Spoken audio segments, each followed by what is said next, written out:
Classificação dos elementos químicos de acordo com a tabela periódica e suas propriedades.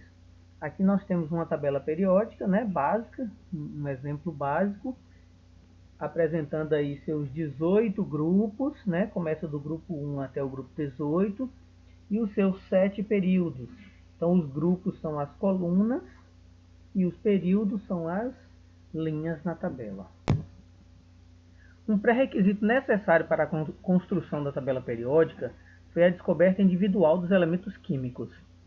Embora os elementos tais como ouro, né, que é o AU, a prata, que é o AG, o estanho, que é o SN, o cobre, o chumbo e o mercúrio fossem conhecidos desde a antiguidade, a primeira descoberta científica de um elemento ocorreu em 1669, quando o alquimista Henning Brand descobriu o fósforo. Durante os 200 anos seguintes, um grande volume de conhecimento relativo às propriedades dos elementos e seus compostos foram adquiridos pelos químicos. Com o aumento do número de elementos descobertos, os cientistas iniciaram a investigação de modelos para reconhecer as propriedades e desenvolver esquemas de classificação. A primeira classificação foi a divisão dos elementos em metais e não metais. Isso possibilitou a antecipação das propriedades de outros elementos, determinando assim se seriam ou não metálicos. Em 1869, na Rússia, um professor de química chamado Dmitry Ivanovich Mendeleev estava escrevendo um livro sobre os elementos conhecidos na época, cerca de 63 elementos, cujas propriedades eram escritas em fichas separadas. Ele percebeu que, organizando em relação ao número de massa, determinadas propriedades se repetiam diversas vezes, ou seja, eram propriedades periódicas. A partir disso, Mendeleev organizou os elementos em linhas horizontais em ordem crescente de massa atômica e elementos com propriedades semelhantes eram colocados na mesma coluna. Isso ficou conhecido como famílias ou grupos, como podemos perceber na tabela periódica. As famílias ou grupos. Nós temos 18 famílias ou grupos, reunindo elementos com propriedades químicas semelhantes, por apresentarem a mesma configuração eletrônica na sua camada, né, no seu nível de valência. Molécula é a união desses átomos. Aqui existem, né, as famílias A e B. As famílias B, elas estão marcadas aí e vai do grupo 3 até o grupo 12, como vocês podem perceber. São denominadas elementos de transição.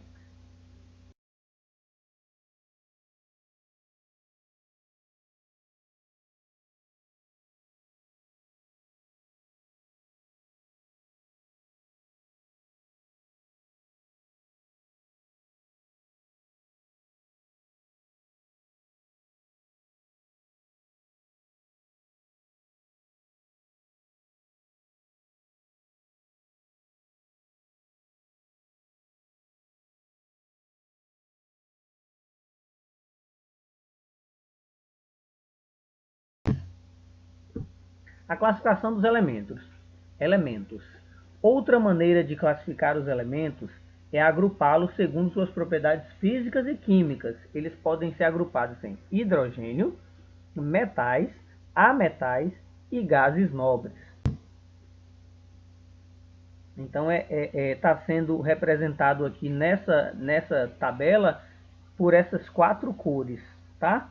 O verde, o hidrogênio, o amarelo, os amarelos ali são os ametais, o marronzinho aqui, essa coluna aqui, são os gases nobres, e o roxinho aqui, o lilás, são os metais.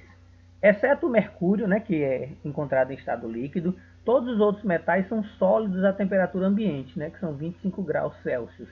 Geralmente apresentam elevadas temperaturas de fusão e ebulição.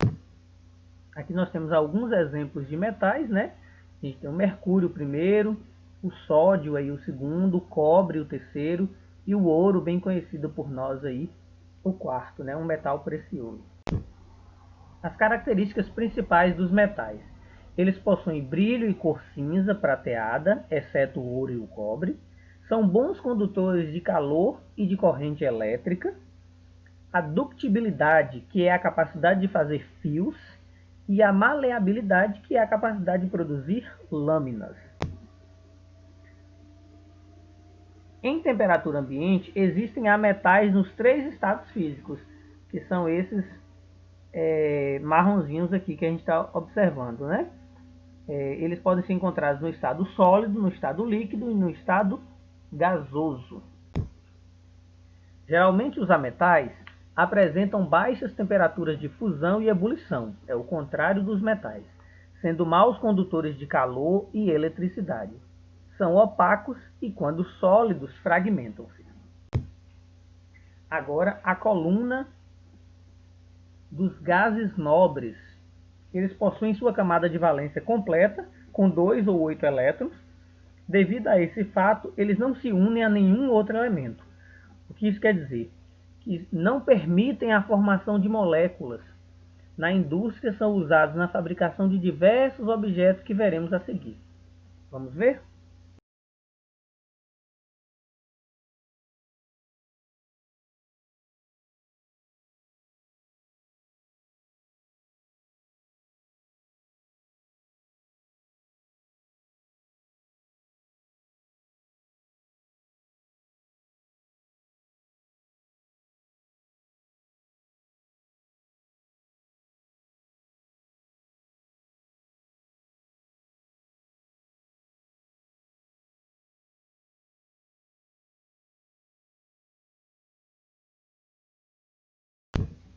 O neônio é um gás usado em lâmpadas de neon presentes em lojas, lanchonetes, boates, etc. Muito conhecido aí por todos nós. O argônio. As lâmpadas elétricas têm uma estrutura muito simples. Na base existem 2 contatos de metal que são ligados a 2 fios rígidos que são conectados ao filamento de metal fino. O filamento fica no meio da lâmpada, protegido por uma cápsula de vidro. Os fios e o filamento estão dentro da lâmpada de vidro, que é cheia de gás inerte, como o argônio aí, um exemplo. O criptônio é um gás usado em lâmpadas fluorescentes, como esses modelos que a gente consegue observar aí nessas imagens. O xenônio é um gás presente no flash de máquinas fotográficas, né?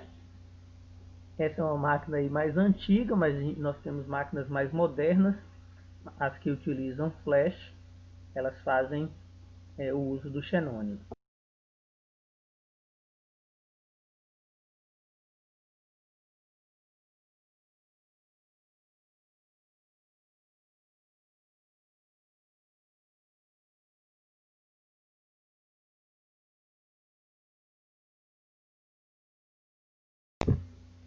Agora, as atividades. Bem simples, bem tranquilas, no caderno respondendo, consultando a tabela periódica, resolva as seguintes atividades. Você vai ler quem sou, você lê o texto da letra A e completa aqui na frente. Lê o texto da letra B, descobre qual é o elemento e completa na frente. A letra C é a mesma coisa, a letra D é a mesma coisa. No número 2, determine qual é o primeiro elemento da tabela. Volte lá na tabela e observe. Determine qual é o elemento de número 26. Também está especificado na tabela. Dá uma olhadinha e escreva o nome e o símbolo desse elemento.